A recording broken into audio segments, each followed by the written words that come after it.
We all know how Mustafiz is dangerous for the next team. পরের ম্যাচে মুস্তাফিজ যে কতটা ভয়ঙ্কর হবে, শ্রীলঙ্কাকে হারিয়ে ম্যাচ শেষে মুস্তাফিজের বোলিংয়ের প্রশংসা করে ভারতকে কুচা দিয়ে একই বলেছিলেন লিটন দাস।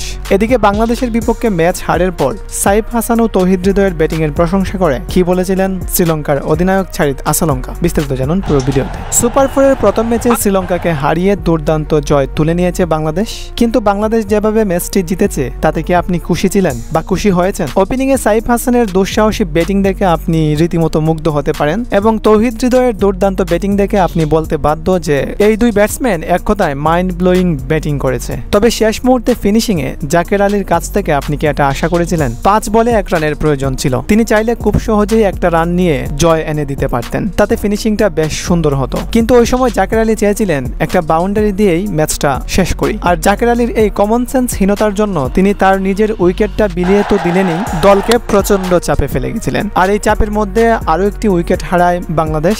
2 বলে 0 রানে আউট হয়ে ফিরেছিলেন মাহিদী হাসান। তখন এই ম্যাচ যে আমরা জিততে পারবো সেই আত্মবিশ্বাসটাও অনেকে হারিয়ে ফেলেছিলেন। ওই সময় সিচুয়েশনটা এতটাই বাজে ছিল যে অপর প্রান্তে ব্যাট করা শামীম হোসেন নিজেকে কিছুতেই নিয়ন্ত্রণ করতে পারেননি, প্রচন্ড রেগে গিয়ে ব্যাট ছুঁড়ে ফেলে দিয়েছিলেন। বলতে পারেন আমাদের গুড লাকই ছিল, আর যে কারণে নাসুম আহমেদ একটা রান নিয়ে ম্যাচটা শেষ করতে পেরেছিলেন। যাই হোক, এই জয়টা আমাদের জন্য খুবই প্রয়োজন ছিল, তবে এমন একটা নড়বড়ে, এমন একটা আনএক্সপেক্টেড জয় হয়তো কেউ প্রত্যাশা করেনি। জাকের আলী যদি একটু কমন সেন্স লাগিয়ে ব্যাট করতেন তাহলে এমন পরিস্থিতিতে পড়তে হতো না বাংলাদেশকে। যাই হোক, এক কথায় শ্রীলঙ্কার বিপক্ষে ট্রেমেন্ডাস ব্যাটিং করেছেন সাইফ হাসান ও তৌহিদ হৃদয়। খুবই দুর্দান্ত ছিল এই দুই ব্যাটসম্যানের জুটি, তাই ম্যাচ জয়ের ক্রেডিটটা তাদেরকেই দেয়া হয়েছে। তবে বল হাতে মুস্তাফিজুর রহমান ও মেহেদী হাসানের অবদান ছিল খুবই গুরুত্বপূর্ণ।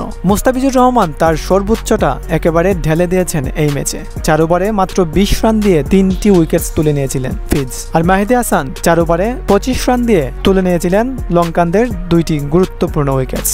এদিকে ম্যাচ জয়ের পর ম্যাচ শেষে মুস্তাফিজকে নিয়ে করা উপস্থাপকের কঠিন প্রশ্নের জবাবে লিটন দাস বলেছিলেন, পরবর্তী ম্যাচে মুস্তাফিজুর রহমান কি যে ভয়ঙ্কর হবে তা আমরা সবাই জানি, আর এটা ফিজের পারফরমেন্সই বলে দিচ্ছে। সুপার 4-এ বাংলাদেশের পরবর্তী ম্যাচ ভারতের বিপক্ষে, তাই ম্যাচ শেষে এভাবেই ভারতকে খুঁচা দিয়ে বলেছিলেন লিটন দাস। এদিকে ম্যাচ হেরেও সাইফ হাসান ও তৌহিদ হৃদয়ের ব্যাটিং এর প্রশংসা করেছিলেন লঙ্কান অধিনায়ক ছাড়িত আসালঙ্কা এবং বলেছিলেন তারা যে বিধ্বংসী ব্যাটিং করেছে তাতে তারা এই জয়টা ডিজার্ভ করে।